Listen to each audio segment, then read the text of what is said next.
For those that do not know me, my name's Jane Young. I'm married to Phil and have two boys, well, men now, Matthew and Thomas.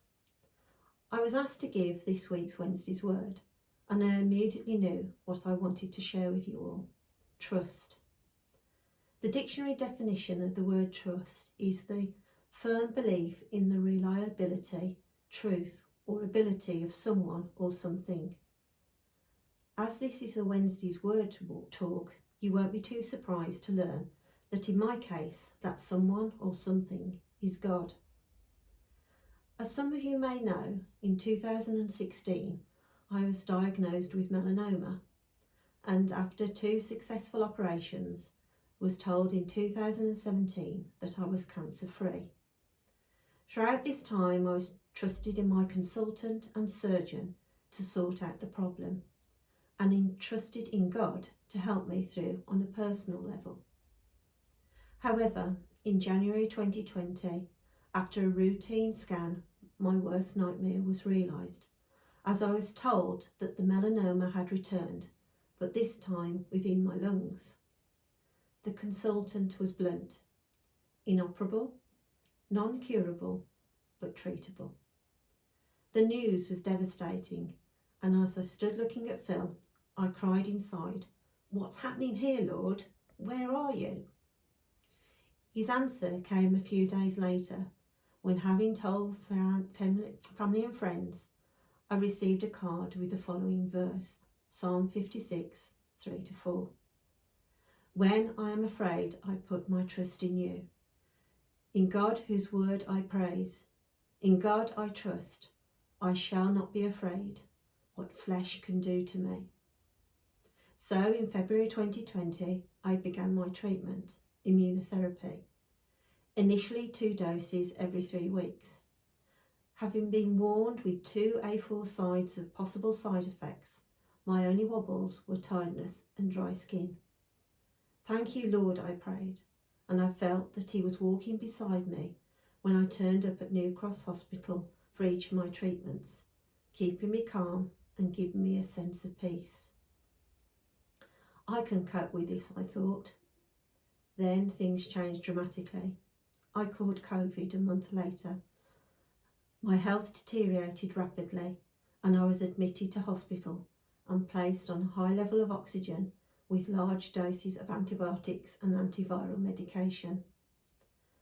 I knew while I was in hospital my church family were praying for me, and the sense of peace that I felt while I received my treatment was washing through me.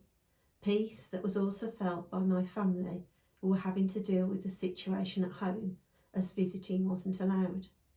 Phone calls from the hospital were worrying, but my family were able to take comfort in the words of Proverbs 3, 5-6. "Trust in the Lord with all your heart, and do not lean on your own understanding. In all your own ways acknowledge him, and he will make straight your paths." At my lowest point, when I felt so ill, I prayed that God would help me, and the words of Psalm 56 shared with me just a few weeks earlier came to mind.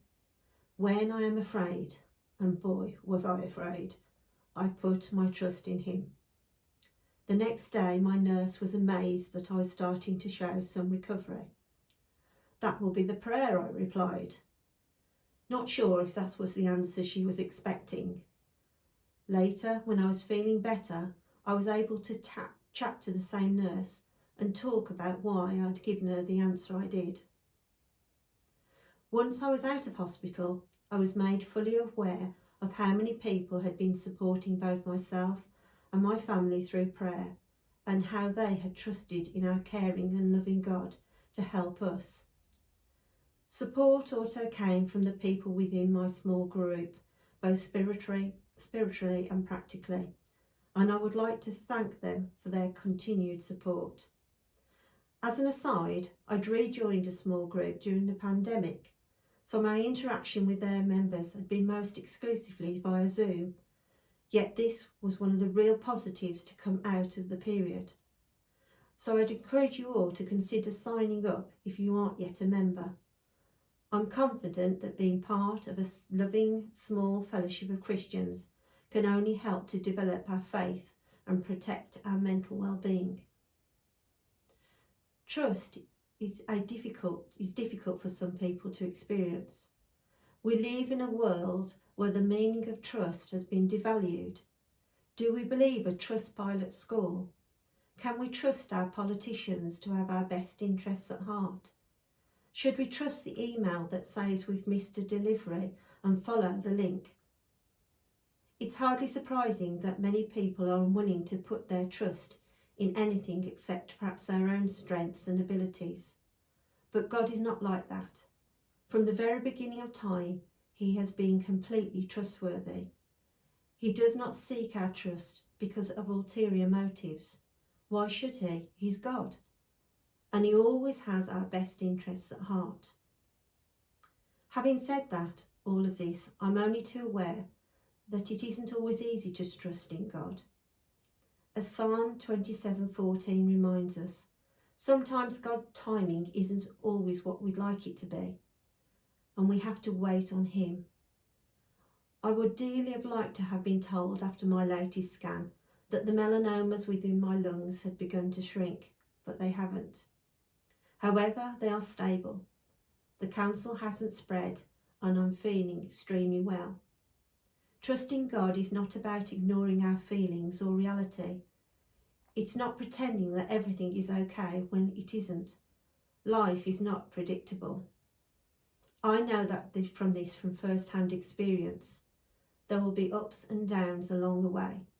When times are good, it can feel easier to trust God. But when times are difficult, it is even more important to trust God. Trusting God is living a life of belief in and obedience to God, even when it is difficult. Note the obedience part of the equation. As the old hymn says, trust and obey, for there's no better way. The two go hand in hand. Difficult circumstances in our lives can feel all-consuming at times, and it can be really difficult to see past them. But if lockdown has taught us anything, it is to be thankful for the small things.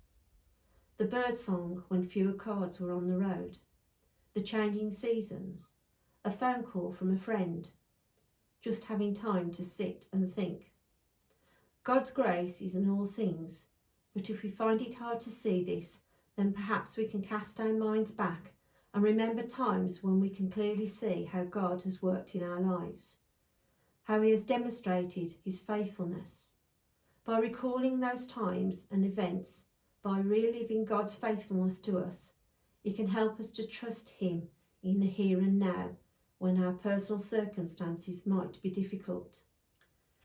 So as I continue my journey, as my treatment progresses, I know I have family and friends who will continue to pray for and support me, but ultimately I know that I have a God I can trust in who loves and cares enough for little old me to prepare and support me for whatever I've got to deal with. My prayer is that you will be able to place your trust in our wonderful and life-giving God, for we know that in all things God works for the good of those who love Him, who have been called according to His purpose.